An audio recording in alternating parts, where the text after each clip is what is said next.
भाजप आमदार सुमित वानखेडे यांच्या विधानावर गांधी संस्थांचा तीव्र निषेध। गांधी संस्थांमध्ये माओवादी विचारधारेच्या लोकांचे येणं जाणं असल्याचा गंभीर आरोप।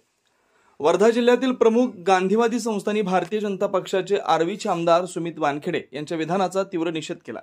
वर्ध्यातील गांधी संस्थांमध्ये माओवादी विचारधारेच्या लोकांचे येणं जाणं असल्याचा गंभीर आरोप आमदार वानखेडे यांनी केला होता। त्यांच्या या विधानामुळे गांधी विचारधारेवर काम करणाऱ्या संस्थांमध्ये संतापाची लाट पसरली।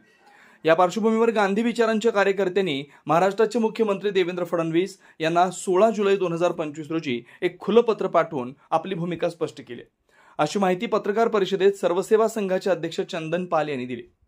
मुख्यमंत्री यांना पाठवलेल्या पत्रामध्ये संस्थांनी नमूद केलं आहे की माओवादी संबंधांच्या नावाखाली गांधीवादी संस्थांवर संशय घेणं हे केवळ निराधारच नव्हे तर अपमानास्पदी आहे। अशा प्रकारच्या विधानांमुळे सत्यासाठी अहिंसात्मक मार्गाने कार्य करणाऱ्या संस्थांची प्रतिमा मलिन करण्याचा प्रयत्न होतोय। जर आमदार सुमित वानखेडे यांच्याकडे किंवा राज्य शासनाकडे कोणतेही ठोस पुरावे आहेत तर त्यांनी ते त्वरित जनतेसमोर आणावेत, अशी मागणी पत्रात करण्यात आली। अन्यथा त्यांनी आपले विधान तात्काळ मागे घ्यावं, अशी मागणी करण्यात आली। शंखनाद न्यूजसाठी रविराज घुमे, वर्धा।